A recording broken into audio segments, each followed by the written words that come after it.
Tutu Chache Kaskazini, Japheth Nyakundi amemkashifu Rais mstaafu Uhuru Kenyatta kwa madai ya kutoleta maendeleo kwa wakazi wa eneo la Isiolo alipokuwa rais, na kumwambia waachane na Rais William Ruto ili wakazi wa Isiolo wapate maendeleo. Wakati huo huo, Spika wa Bunge la Kitaifa Moses Masika Wetangula amewataka wanasiasa kusanza kueneza siasa za ukabila na anazosema zina uwezo kuhatarisha umoja na amani ya taifa la Kenya.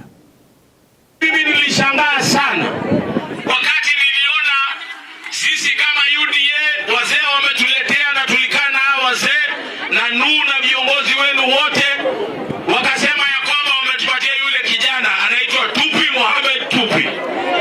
Lakini huyu Uhuru Kenyatta, yeye kwa sababu anaona aamini ya kwamba William Ruto ndio rais, yeye akaenda akaleta mtoto wa mheshimiwa hayati Mohamed Tupi eti washindane familia kwa familia.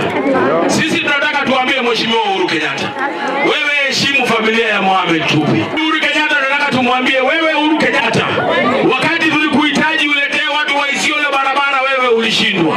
Wewe Uhuru Kenyatta, wakati tulikuambia ufanye affordable housing ilikushinda. Wewe Uhuru Kenyatta, wakati tulikuambia ulete SHA ilikushinda. Wewe Uhuru Kenyatta, wakati tulikuambia utengeneze uwanja ilikushinda. Huyu kijana Nundo amekuja kutengeneza uwanja. Wewe Uhuru Kenyatta, wakati tulikuwa tunakuhitaji usaidie watu wa Isiolo ilikushinda.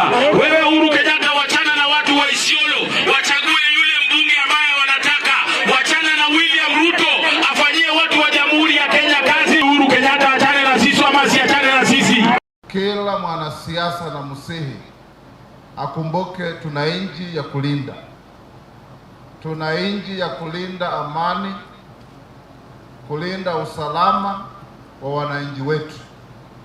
Siasa isifanye tutenganishe Wakenya kwa misingi ya makabila au misingi ya dini au misingi yoyote ile ambayo inaweza kuhatarisha umoja na amani ya nchi yetu. Kwa hivyo mimi naomba tu sisi zote, whether you are whichever side, hata mimi na ndugu yangu mdogo ambaye ako ODM na mimi niko Ford Kenya, lakini tukikutana kwa boma ya baba tunakuwa tu wandugu. Siasa tunaiacha kule nje, and that is how it should be.